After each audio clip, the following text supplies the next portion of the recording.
The Adventures of Pinocchio by C. Collodi, translated by Carol della Chiesa. Chapter 25. Pinocchio promises the fairy to be good and to study, as he is growing tired of being a marionette and wishes to become a real boy.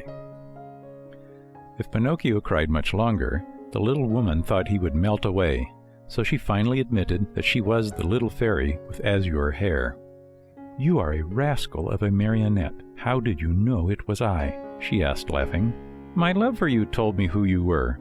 Do you remember? You left me when I was a little girl, and now you find me a grown woman. I am so old I could almost be your mother. I am very glad of that, for then I can call you mother instead of sister. For a long time I have wanted a mother, just like other boys. But how did you grow so quickly?" "That is a secret." "Tell it to me. I want to grow a little. Look at me. I have never grown higher than a penny's worth of cheese." "But you cannot grow," answered the fairy. "Why not?" "Because marionettes never grow. They are born marionettes, they live marionettes, and they die marionettes." "Oh, I am tired of always being a marionette," cried Pinocchio disgustedly. "It's about time for me to grow into a man as everyone else does." "And you will, if you deserve it." "Really? What can I do to deserve it?" "It's a very simple matter. Try to act like a well-behaved child." "Don't you think I do?" "Far from it. Good boys are obedient, and you, on the contrary, and I never obey. Good boys love study and work, but you, I, on the contrary, am a lazy fellow and tramp all year round. Good boys always tell the truth, and I always tell lies. Good boys go gladly to school, and I get sick if I go to school. From now on, I will be different." "Do you promise?" "I promise. I want to become a good boy and be a comfort to my father. Where is my poor father now?" "I do not know." "Will I ever be lucky enough to find him and embrace him once more?" "I think so. Indeed, I am sure of it." At this answer, Pinocchio's happiness was very great. He grasped the fairy's hands and kissed them so hard that it looked as if he had lost his head. Then, lifting his face, he looked at her lovingly and asked, "Tell me, little mother, it isn't true that you are dead, is it?" "It doesn't seem so," answered the fairy, smiling. "If you only knew how I suffered and how I wept when I read, 'Here lies—'" "I know, and for that I have forgiven you. The depth of your sorrow made me see that you have a kind heart.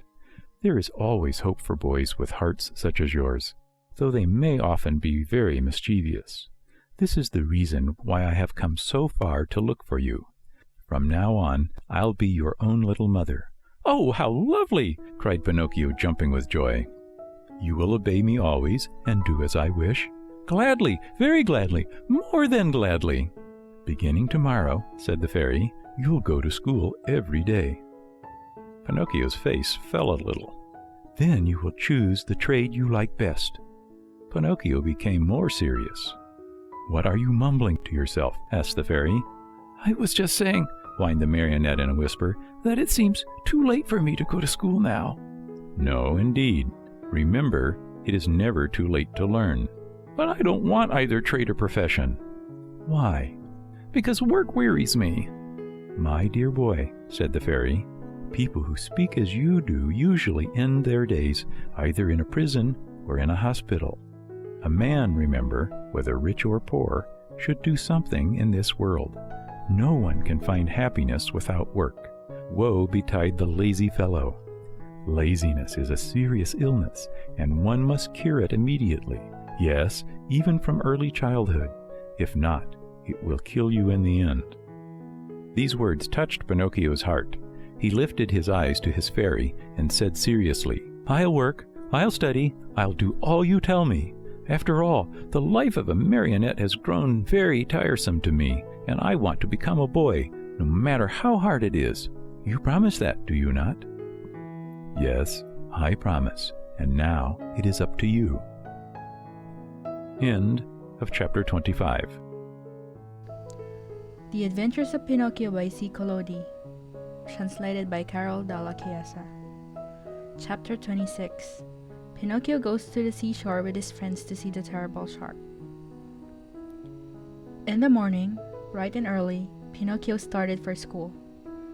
Imagine what the boys said when they saw a marionette enter the classroom. They laughed until they cried. Everyone played tricks on him. One pulled his hat off, another tugged at his coat, a third tried to paint a mustache under his nose. One even attempted to tie strings to his feet and his hands to make him dance. For a while, Pinocchio was very calm and quiet. Finally, however, he lost all patience and turning to his tormentors, he said to them threateningly, "Careful, boys, I haven't come here to be made fun of. I'll respect you and I want you to respect me." "Hurrah for Dr. Noel! You have spoken like a printed book," howled the boys, bursting with laughter. One of them, more impudent than the rest, put out his hand to pull the marionette's nose. But he was not quick enough, for Pinocchio stretched his leg under the table and kicked him hard on the shin. "Oh, what hard feet!" cried the boy, rubbing the spot where the marionette had kicked him. "And what elbows! They are even harder than the feet!" shouted another one who, because of some other trick, had received a blow in the stomach. With that kick and that blow, Pinocchio gained everybody's favor. Everyone admired him, danced attendance upon him, petted and caressed him. As the days passed into weeks, even the teacher praised him, for he saw him attentive, hardworking, and wide awake, always the first to come in the morning and the last to leave when school was over. Pinocchio's only fault was that he had too many friends. Among these were many well-known rascals who cared not a jot for study or for success. The teacher warned him each day, and even the good fairy repeated to him many times, "Take care, Pinocchio. Those bad companions will sooner or later make you lose your love for study. Someday they will lead you astray." "There's no such danger," answered the marionette, shrugging his shoulders and pointing to his forehead as if to say, "I'm too wise." So it happened that one day, as he was walking to school, he met some boys who ran up to him and said, "Have you heard the news?" "No." "A shark as big as a mountain has been seen near the shore." "Really? I wonder if it could be the same one I heard of when my father was drowned." "We are going to see it. Are you coming?" "No, not I. I must go to school." "What do you care about school? You can go there tomorrow. With a lesson more or less, we are always the same donkeys." "And what will the teacher say?" "Let him talk. He is paid to grumble all day long." "And my mother?" "Mothers don't know anything," answered those scamps. "Do you know what I'll do?" said Pinocchio. "For certain reasons of mine, I too want to see that shark, but I'll go after school. I can see him then as well as now." "Poor simpleton," cried one of the boys. "Do you think that a fish of that size will stand there waiting for you? He turns and off he goes, and no one will ever be the wiser." "How long does it take from here to the shore?" asked the marionette. 1 hour there and back." "Very well then, let's see who gets there first," cried Pinocchio. At the signal, the little troop with books under their arms dashed across the fields. Pinocchio led the way, running as if on wings, the others following as fast as they could.